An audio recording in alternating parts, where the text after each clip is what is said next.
এখানে 15টা নির্দেশিকা আছে। এর মধ্যে 3 থেকে 15 এই বিষয়গুলো হচ্ছে জুলাই সনদ এবং গণভোটের সাথে সম্পর্কিত।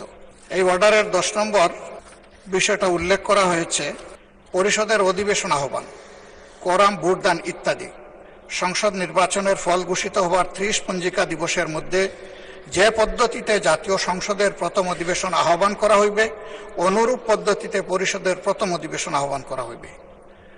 আমার বিষয়টা এখানে কনসার্নের।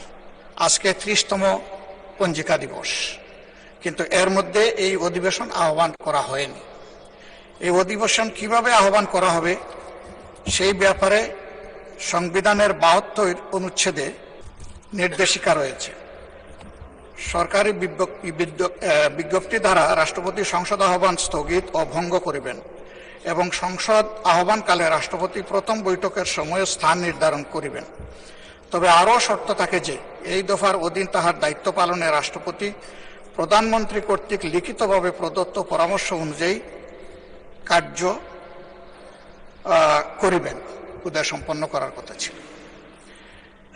এখন আমরা ধরে নিচ্ছি নিশ্চয়ই মাননীয় প্রধানমন্ত্রীর লিখিত পরামর্শের কারণেই রাষ্ট্রপতি এই সভা আহ্বান করেছেন। এবং এখানে বাকি যে অর্ডারগুলো আছে সেই জায়গায় পরিষ্কার বলা হয়েছে যে পদ্ধতিতে সংসদের প্রথম অধিবেশন আহ্বান করা হবে, ঠিক একই পদ্ধতিতে সংবিধান সংস্কার পরিষদেরও সভা আহ্বান করা হবে। 2টা বুথে যারা নির্বাচিত হবেন তাদের ব্যাপারে এখানে আমি আগেই উল্লেখ করেছি, 3 থেকে 15 পর্যন্ত বিস্তারিত তাদের দায়িত্ব এবং অধিকার সম্পর্কে কথা বলা হয়েছে। 3 নম্বরে বলা হয়েছে জুলাই জাতীয় সনদে অন্তর্ভুক্ত সংবিধান সংস্কার বিষয়ে গণভোট।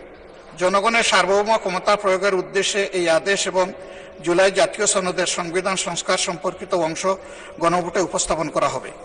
4 নম্বরে বলা হয়েছে গণভোটে নিম্নরূপ প্রশ্ন উপস্থাপন করা হবে, যে 4টা প্রশ্ন ব্যালটের মধ্যে ছিল সেটা আর আমি উল্লেখ করতে যাচ্ছি না।